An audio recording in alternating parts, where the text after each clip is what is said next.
আসসালামু আলাইকুম। অনেক দিন পর আবার ছাদে এসেছি। আজকে একটা থাম করে বন্ধ হলো, আবার হবে। দেন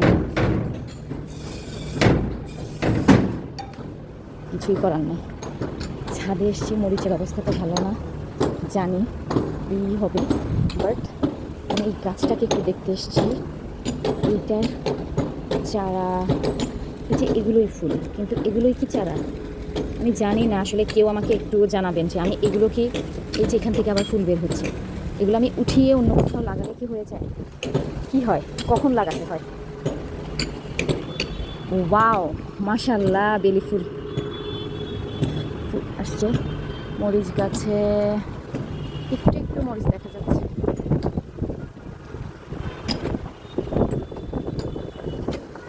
আচ্ছা, আজকে আবার অনেক বাতাস,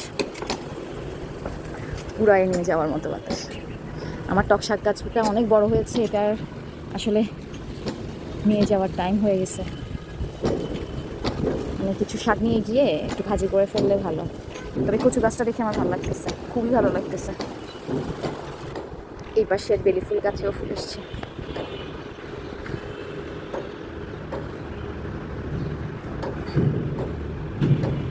আহা হা,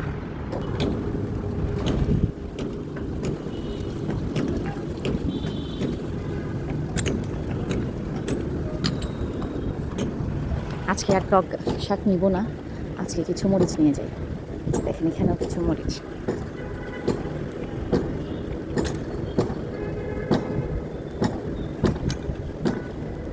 যেগুলো একটু বড় বড় মনে হচ্ছে ওই মরিচগুলো এনে।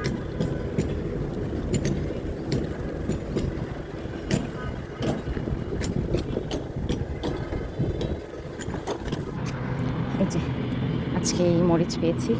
আজকে আর কোনো শাক নিব না, ইনশাল্লাহ কালকে এসে টক শাকটা নিয়ে যাব। আর সত্যি কথা হচ্ছে, সবাই কাছে আমি জানতে চাচ্ছিলাম এটার এই ফুল থেকে নাকি চারা হয়। এখন আমি সেটা কিভাবে রোপণ করব? এটা কি এখনই ভেঙে ফেলতে হয় নাকি এখানে চারা হয়? এটা কেউ প্লিজ আমাকে জানাবেন। আজকের মতো অনেক বাতাস, খুব ভালো লাগছে। চলে যাচ্ছে ছাদ থেকে। আল্লাহ হাফেজ।